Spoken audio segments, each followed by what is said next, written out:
G'day mates and welcome to something very special. Oh, the music really just kicked in.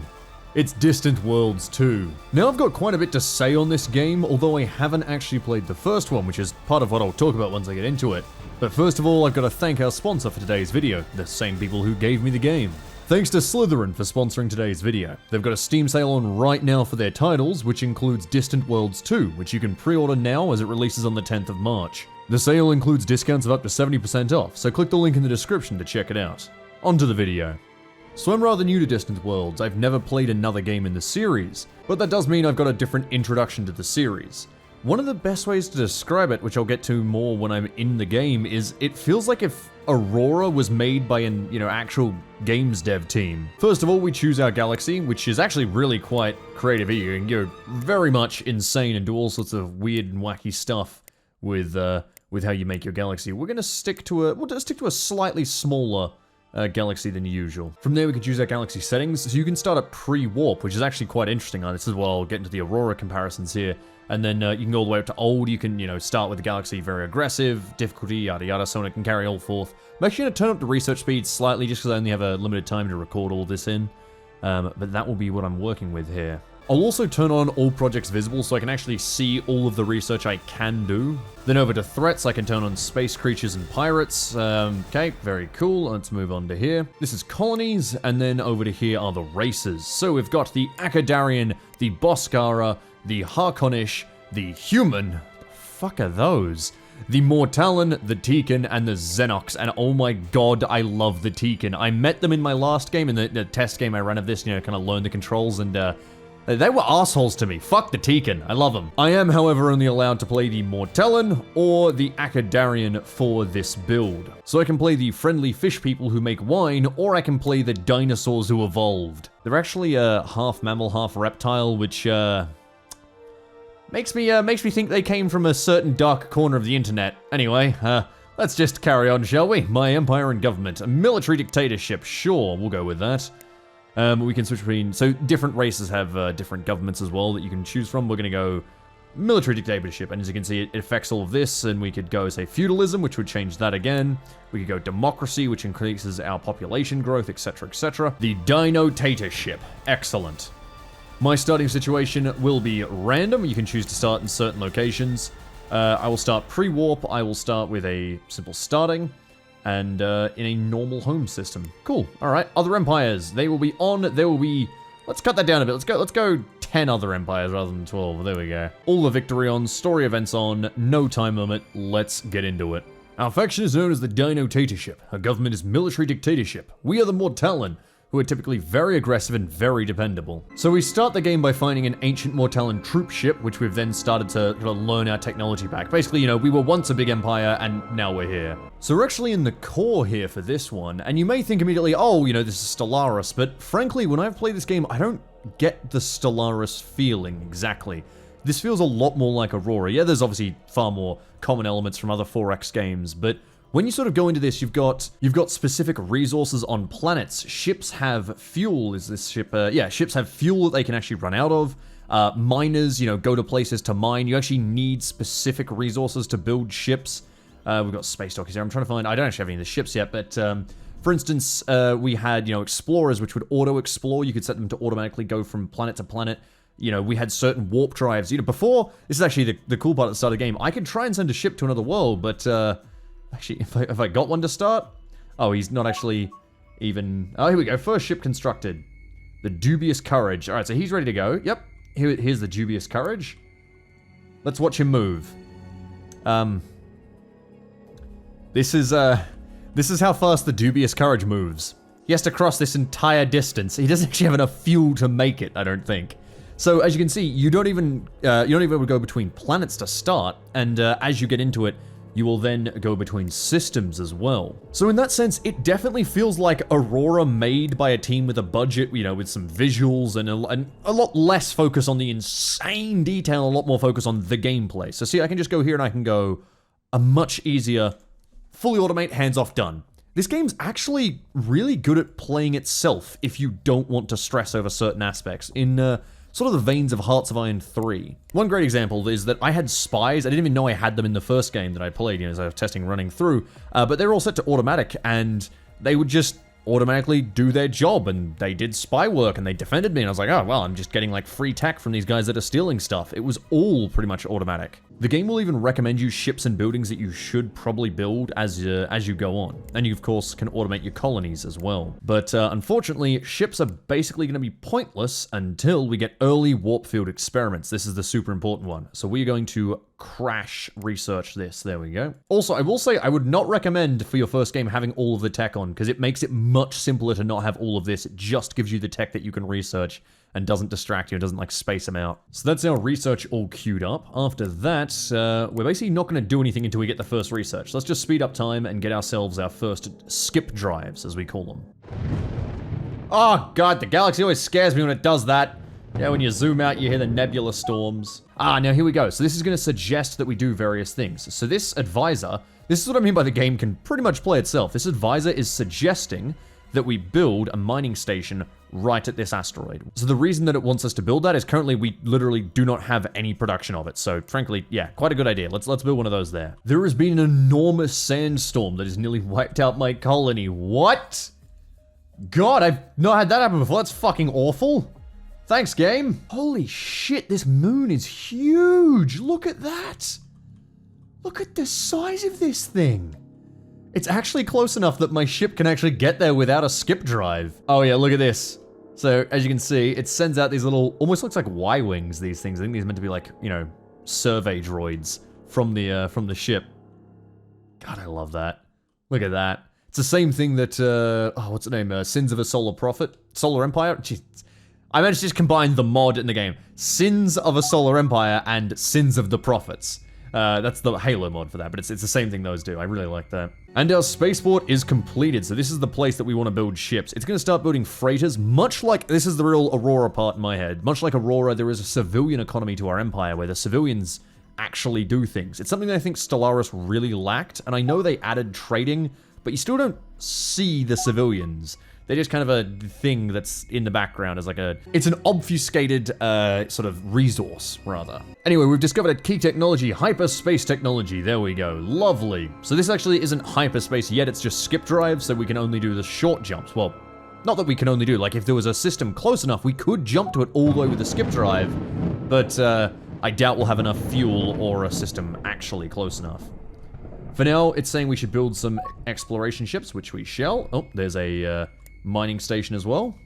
Here you go, look, sending out little miners. And the Dubious Courage, which is a brilliant name for an explorer, is currently coming back to retrofit. So let's have a look at ship design. So I'm going to copy as new, just to sort of get this one here. And here you go, this is ship design. So there is actually ship design in this game, but it's not, Aurora level, where you literally build everything from the ground up. So this one has a skip drive. If I took that away, I could put something else there, of course, but the skip drive is what it needs. It needs a skip drive if it wants to explore things. My Explorers actually come with plasma torpedoes, which I could take off if I wanted, or I could leave on. But I didn't actually realize they came with weapons. They've also got a sensor array, a basic survey module, and some engines. So you've actually got a decent amount of customization here, like a pretty decent amount. But it's still nothing as much as, Aurora. I would say it's more than a Stellaris, less than Aurora. And the thing that I think, the reason why I think it's cooler than Stellaris is that it can actually change the intent of a vessel. So I could quite heavily arm my Explorers if I desired, or I could take all their weapons away and leave them with just, I don't know, maybe I could take away their armor actually as well. I could leave nothing on them and make them pure exploration vessels, but I could do the exact opposite. It's actually sort of a change in vessels here. Whereas in Stellaris, it's more just, like what weapons do you want your weapon vehicles to take kind of thing. It's why I found the ship design in Stellaris to never really be that interesting. If you go over on the right here, you've got all the information about what they'll do. And yes, they have specific resources that specific parts need. And what they'll actually consume. Hyperjump. One of our ships, the Noble Dawn, has engaged its hyperdrive, allowing our Empire to travel faster than light for the very first time. So this is normal speed. So you'll notice it is infinitely faster than our previous speed, but it's still not that fast. The second level of hyperdrive makes you go even faster and can actually then go further as well, reaching other systems, using less fuel.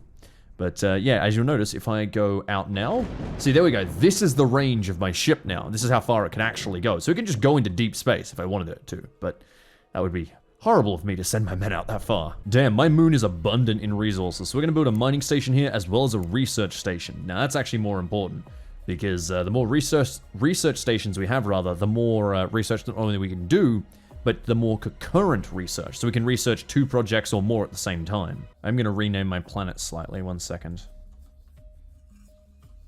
There we go. Oh, hello, I've also found pirates. This is the Fugitives Refuge. This thing is really strong, and we're gonna stay well away and try and ignore that we spotted them. The pirates are humans, god damn it. We can pay them 125 bucks a month. Yeah, sure, we'll accept it for now. That'll keep them away from killing us. Just because they're actually quite tough early game. So running it at normal speed, let's see, we're gonna try and take out the Whaling Challenger. It's just an escort.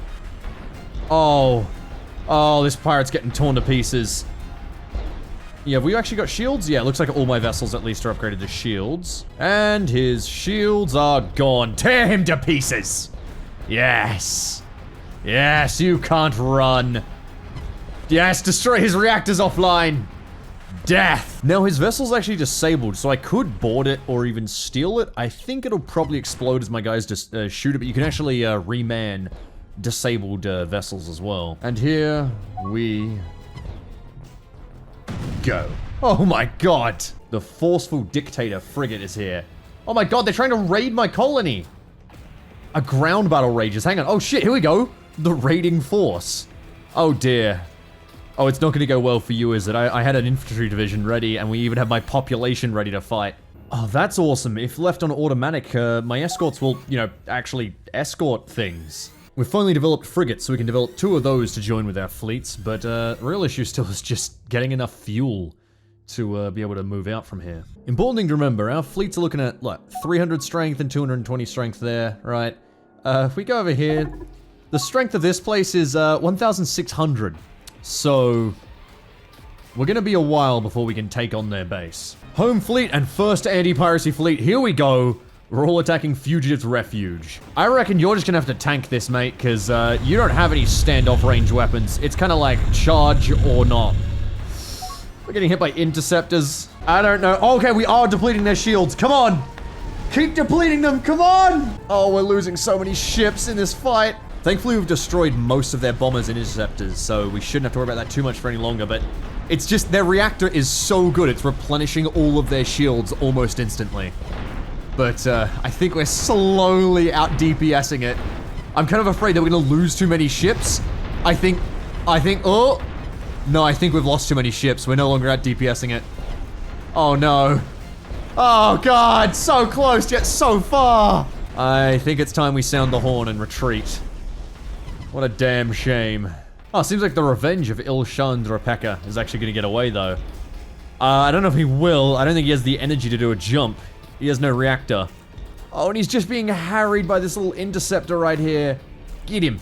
Get him. Don't let him harry you. I don't know if he can attack the interceptor, because I don't think he has a gun that is able to do it. You able to help out here, frigate? Nope. Okay. Well, his hyperdrive is offline. This guy has straight been intercepted to death. This is a painful thing to watch. We've encountered the Cis to any consciousness. Wow, they are naturally very hostile to us, and we accidentally insulted them, causing a declaration of war. I was wondering how they were going to attack my guys, but it turns out one of my mining ships has somehow ended up in their system? What the fuck? Dude, how? We've discovered the stone gate of Kurdassa. Okay, we can investigate them or leave them alone. Let's investigate. What do we got? We found a bunch of money. Great, that'll fund some more ships so we can try and kill pirates. And then, other than that, it's just like, it's a cool place, and we can build a resort base there and colonize the planet. Alright, that's fascinating. I'm gonna take that treasure and fund my war against piracy. I am literally just trying to, like, salvage any money I can find in my empire to build more ships so I can blow up these bloody pirates. I've wasted so much money trying to fight them. Look, I'm a military dictatorship. I can see that $766,000 just sat in the private economy. I need to just seize it all, nationalize all of the money, and build ships with it. Look, I'm sorry, but we're pumping the tax rate. Yeah, make it higher. Oh god, okay, I've started a rebellion, oh fuck! Huh? No! I think I just lost. Just straight up. I just started a rebellion. And yep, there we go. This is Steny Consciousness won because they were the best guys left because I accidentally was overthrown from my own capital. Oh, interesting. So if I build a mining station, that's actually a private economy expense, not an expense of me. Oh, okay, great. Well, the private economy can pay for all of this shit then, sure. What the hell? Oh, it's a space beast. This is called a Graviliex main sequence. Okay, and I guess it just lives here then. Where is this? Is this, oh, this is the God, this place sucks. Okay. Hey, what the fuck? The space bugs come to get me. What? Oh god, it's in my home. Shit. Can I build a frigate to go kill it? Yes! Uh-oh. Oh god, it's like it really is just a space spider, isn't it? Ugh, it like curls up when it dies. Kill it, destroyer! Yes, we're onto the actual hull! Yes! Ah, Iron Horde is done. Oh hey, we found the pirate leader that we just straight up captured. Huh, wait, hold on. The oppressed colonies of Canes 2 has joined us. Huh? What? What is this? What war is going on here? Okay, alright, I guess we now have a colony. There we go. Our first colony was just some rebels deciding like, hey, you guys are kind of getting fucked up in a war. We'll join you. Oh. They proclaimed independence. Well, that wasn't too long. I've decided I'm gonna befriend the Harkonish Union, which means wait, go away.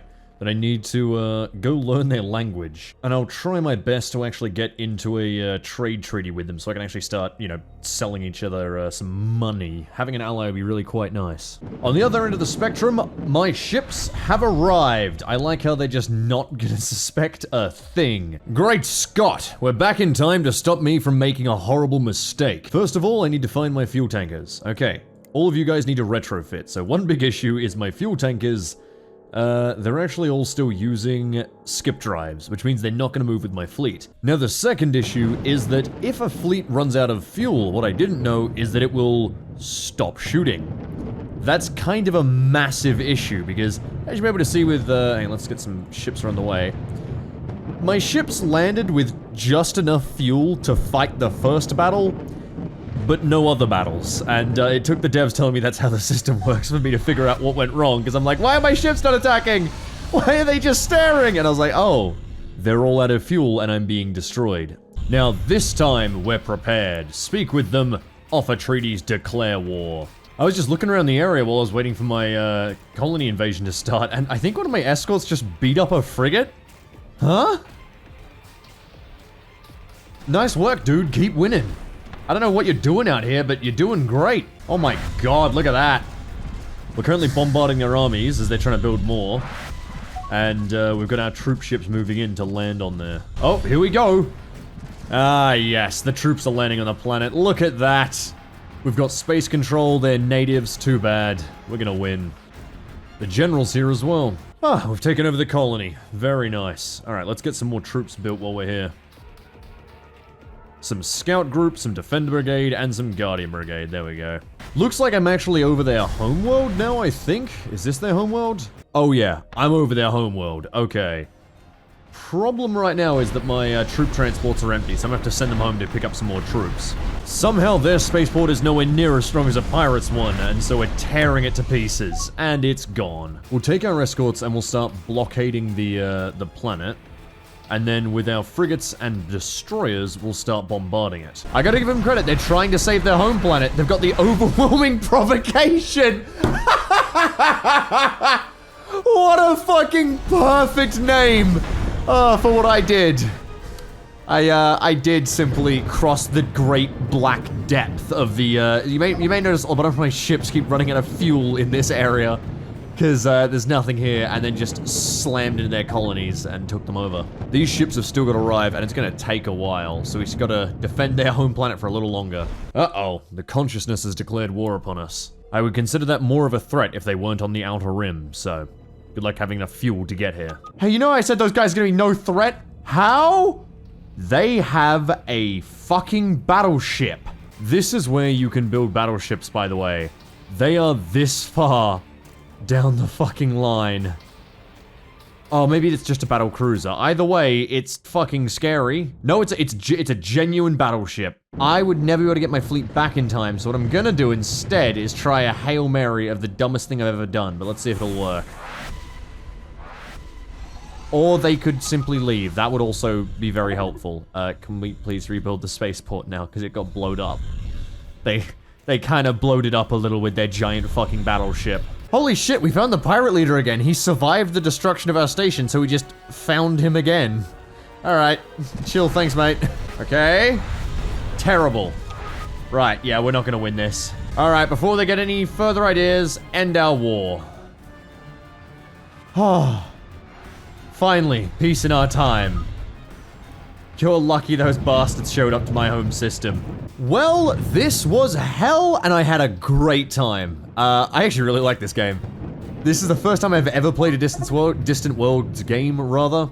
And, it is really, like, I think the best way I can describe it is just, it feels like Aurora if it was like an actual proper 4X video game, as opposed to the psychotic Excel sheet that it is. It's just good fun. Like, I made the same mistakes that I would make in Aurora. I didn't realize how crucial fuel is, and more importantly, the travel times are intense between here and here, and even here and here. Like, yeah, I can make it with my ships, but if I don't have the better hyperdrives, my ships are gone for like a good 10, 20 minutes while they're traversing between there, in which time entire wars can start and end. Like, yeah, so it's a really quite cool game. I think I had a pretty terrible start. I never got a second colony apart from this is my first second colony, yeah, because that's how you say that.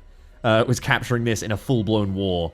I think I may have focused a little too hard on fighting the pirates. I should have probably just paid them off, gotten a second colony, gotten a much stronger economy, and then beaten the crap out of them much easier. Because I lost several fleets to pirates. And the pirates are no joke. They are everywhere, and they are tough. But, yeah, I had a really good time with this. And if you want to see more, let me know. I will have actually already done a stream on it by this point. But hey, thank you all for watching. Thank you to Slitherine for sponsoring this. This sale is still on if you want to get this game. Sorry, if you want to pre-order this game, rather. And, yeah, I'm going to play more of it. It's bloody fun. I'll see you around. Farewell.